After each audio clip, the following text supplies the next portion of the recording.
ओम जय जगदीश हरे, स्वामी जय जगदीश हरे।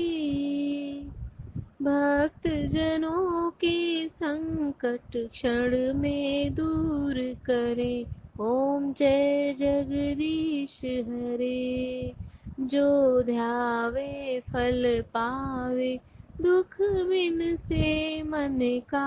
सुख संपत्ति घर आवे, कष्ट मिटे तन का। ओम जय जगदीश हरे।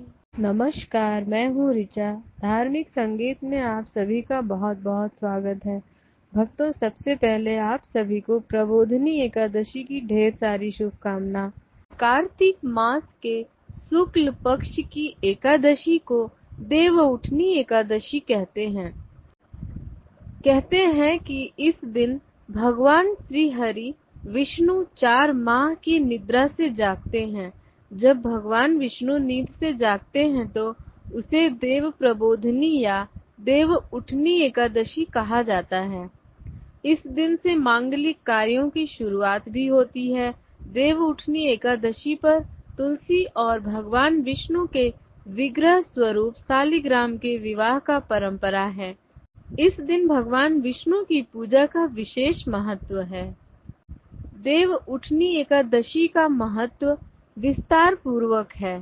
पुराणों की मान्यता है कि देवता भी एक नियत समय पर सोते और जागते हैं।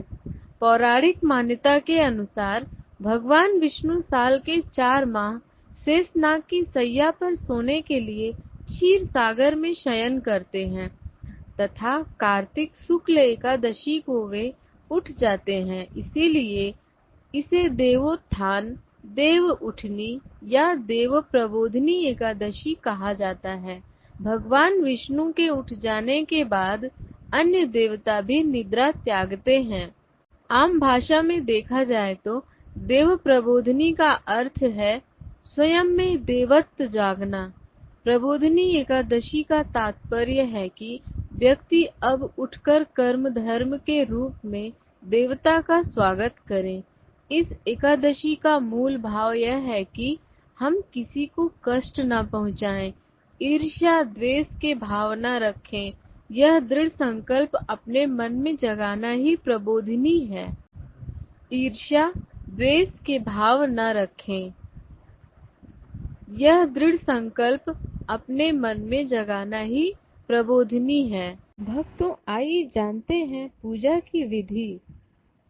भगवान विष्णु की देव उठनी एकादशी के दिन पूजा किस विधि से करनी चाहिए? प्रबोधिनी एकादशी पर भगवान विष्णु को धूप दीप, नैवेद्य, फूल गंध, चंदन, फल और अर्घ्य आदि अर्पित करें। भगवान की पूजा करके घंटा, शंख, मृदंग आदि वाद्य यंत्रों के साथ निम्न मंत्रों का जाप करें। उत्तिष्ठोत्तिष्ठ गोविंदम त्यज निद्राम जगत्पते, त्वयि सुप्ते जगन्नाथ जगत् सुप्तं भवेदिदम्। उत्तिष्ठोत्तिष्ठ वाराह दंष्टो दधित वसुंधरे, हिरणाक्ष प्राणघातेन त्रैलोक्ये मंगलम कुरु। इसके बाद भगवान की आरती करें और फूल अर्पण करें। निम्न मंत्रों से प्रार्थना करें। इयं तु द्वादशी देव प्रबोधाय विनर्मिता, त्वयो सर्वलोकानां हितार्थ शेषायिना। इदं व्रतं मया देव कृतं प्रीत्यै तव प्रभो, न्यूनं सम्पूर्णतां यातु त्वत्प्रसादा जनार्दनम्। इसके बाद प्रहलाद, नारद जी, परशुराम, पुंडरीक, व्यास, अम्बरीश, शुक्र, शौनक और भीष्म आदि भक्तों का स्मरण करके चरणामृत और प्रसाद का वितरण जरूर करें। देव उत्थान यानी कि प्रबोधिनी एकादशी व्रत कथा।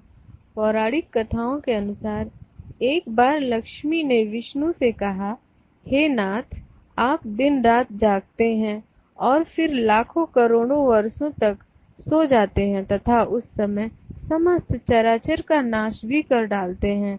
आप नियम से प्रतिवर्ष निद्रा लिया करें, इससे मुझे भी कुछ समय विश्राम करने का समय मिल जाएगा। विष्णु मुस्कुराए और बोले, हे देवी, तुमने ठीक कहा है। मेरे जागने से सब देवों को, खासकर तुमको कष्ट होता है। तुम्हें मेरी सेवा से जरा भी अवकाश नहीं मिलता, इसलिए अब मैं प्रतिवर्ष 4 मास शयन क्रिया करूंगा। उस समय तुमको और देवगणों का अवकाश होगा। मेरी यह निद्रा अल्प निद्रा कहलाएगी। यह मेरे भक्तों को परम मंगलकारी, उत्सवप्रद तथा पुण्यवर्धक होगी।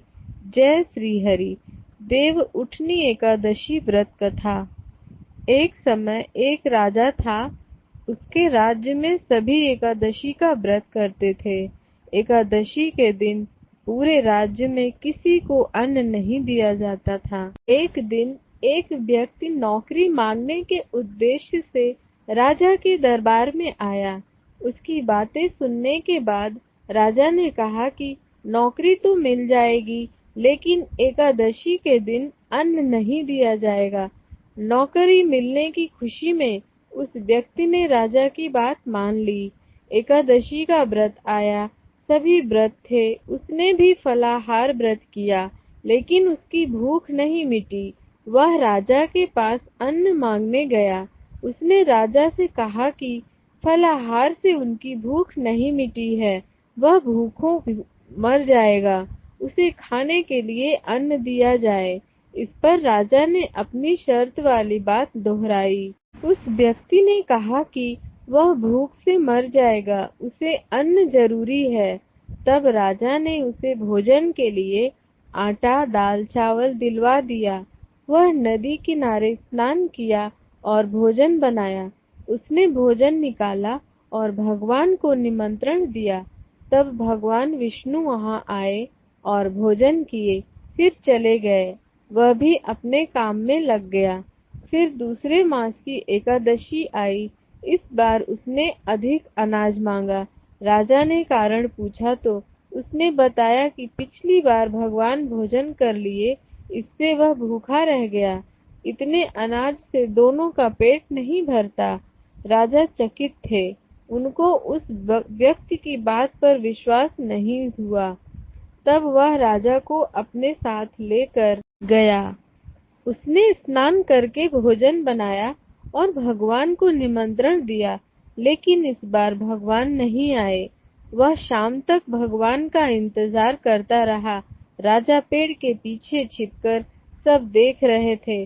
अंत में उसने कहा कि हे भगवान, यदि आप भोजन करने नहीं आएंगे तो नदी में कूदकर जान दे दूंगा। भगवान के न आने पर उस नदी की ओर जाने लगा। तब भगवान प्रकट हुए। उन्होंने भोजन किया। फिर उस पर भगवत कृपा हुई और वह प्रभु के साथ उनके धाम चला गया।